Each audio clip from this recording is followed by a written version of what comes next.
ప్రజా పరిపాలనలో ప్రతి దరఖాస్తు రసీదు అప్లికేషన్లు అందుబాటులో ఉంచినాం. పొంగులేటి దరఖాస్తు చేసుకునేందుకు కంగారు పడొద్దు. ఏ రోజున ఏ గ్రామంలో మీటింగ్ ఉంటుందో ముందే చెప్తాం. మారుమూల గ్రామాలు చెంచుల వద్దకు అధికారులు వెళ్ళాలి.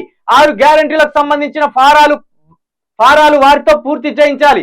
గత ప్రభుత్వం ఖజానా నుంచి దొంగిలించిన సొమ్మును ఎలా రాబట్టాలో మాకు తెలుసని కామెంట్. ఇప్పుడు 7,700 కోట్లు నువ్వు దొంగిలించినవాట కదా. మరి పొంగులేటి శ్రీనివాసరెడ్డి గారు, మీరు 7,700 కోట్లు ఖజానా నుండి మీరు కాంట్రాక్ట్ చేసినని అవి మీకే ముందు ఇచ్చేలాగా చేసుకున్నారని ఒక వార్త పడ్డది. మరి ఇది తెలంగాణలో. మరి దాని మీద మీ వివరణ ఏంది? ప్రజలకు ఇవ్వాల్సిన సొమ్మును ముందు నువ్వే తీసుకున్నావు అనేది ఒక ప్రధాన ఆరోపణగా ఉన్నది. మరి దాని మీద నువ్వేం మాట్లాడతావు, ఏం వివరణ ఇస్తాం? మా యూ న్యూస్ తరపున పొంగులేటి శ్రీనివాసరెడ్డి గారికి ఇది మేము చేస్తున్న విజ్ఞప్తి అనుకుంటారా, సవాల్ అనుకుంటారా, మీ ఇష్టం. 7,700 కోట్ల రూపాయలు ప్రభుత్వ ఖజానా నుండి మీ ఖజానాకు పోయినట్టు ఒక వార్త ప్రచురించడం జరిగింది. ఇది తెలంగాణ అనే ఒక పేపర్లో. మరి 7,700 కోట్ల రూపాయలు ప్రజలకు ఇవ్వకుండా మీరు కాంట్రాక్ట్ చేసినని మీకే ముందు ఎట్లా తీసుకున్నారు? అదొకటి మీరు చెప్పవలసిన బాధ్యత ఉన్నది. 7,700 కోట్ల రూపాయలు మీకు ఇచ్చిందా, మీకు ఇవ్వలేదా? మీరు 19 మంది ఎమ్మెల్యేలకు ఎన్ని వందల కోట్లు ఖర్చు పెట్టింది? అసలు ఓట్లు ఎందుకు కొంటాను? ఓట్లు కొన్నారంటే మీరు దొంగలే కదా. మరి దొంగల చేతికే మళ్ళీ మనం ఇచ్చినాం అధికారం. ఇవన్నీ కూడా ఇప్పుడు ముందు పోతా అంటే మనకు తెలుస్తాయి. ఇక ఇక్కడ ఇంకేం దరిద్రం పెట్టిందంటే, ఇప్పుడు రైతు భరోసాకు కూడా అప్లికేషన్ దరఖాస్తు పెట్టాలి.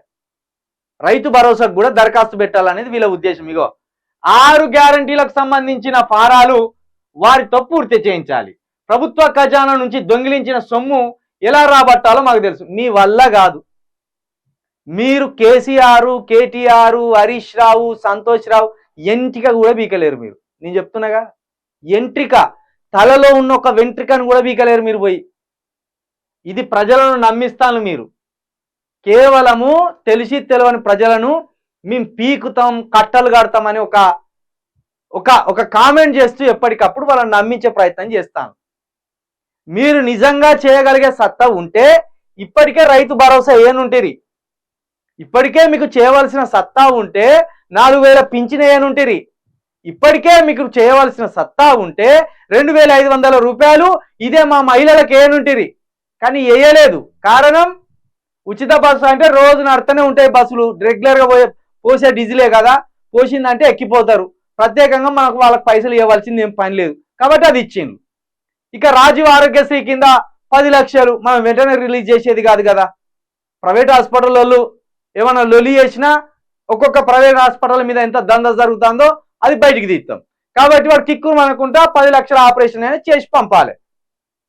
ఏదైతే భారం కాలేదో అవి ఏదైతే ఏది, 1 ఉచిత బస్ ప్రయాణం, 2 ఇది రాజీవ్ ఆరోగ్యశ్రీ, అవి 2 ఇచ్చిండు.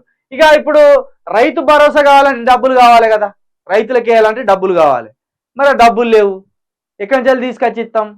వేయం. 2,500 చేతికి మహిళలకు స్వయంగా చేతులకే ఇస్తాం డబ్బులు అన్నారు. దానికి ఖజానా కావాలి, లేయ్యం. కాబట్టి ఈ తొండేశం వేయాలి. ఏది? ఫారాలు నింపుర్రి, 6 గ్యారంటీలకు 6 ఫారాలు నింపుర్రి అంటే ఈ ఫారాలు నింపుకుంటా పోతే ఒక 5-6 నెలలు గడుస్తుంది. 5-6 నెలలు గడిచిన తర్వాత అప్పుడు చూద్దాం. అప్పుడు మళ్ళీ కొత్త టాస్క్ ఇద్దాం. ఇప్పుడు మన రాష్ట్రంలో బిగ్ బాస్ హౌస్ ఇది. మనం బిగ్ బాస్ హౌస్ లో ఉన్నాం రాష్ట్ర ప్రజలం. ఈ బిగ్ బాస్ హౌస్ కి రేవంత్ రెడ్డి బిగ్ బాస్. మనం అంతా ఆటగాళ్ళం. ఇక ఆయన 6 గ్యారంటీలకు ఫారాలు నింపాలంటే మనం నింపుకరావాలి. ఆ టాస్క్ పూర్తయిన తర్వాత ఇంకో టాస్క్ ఇస్తారు మనకు. ప్రతి 2 నెలలకు ఒకసారి మనకు టాస్క్ ఉంటుంది. ఆ టాస్క్ మనం ఫుల్ఫిల్ చేయాలి. ఈ 6 గ్యారంటీల కాట ఇక మీరు ఫారాలు కొనుక్కొని నింపుకోరు. ఇక ఇప్పుడు ఏమైతే చూద్దాం.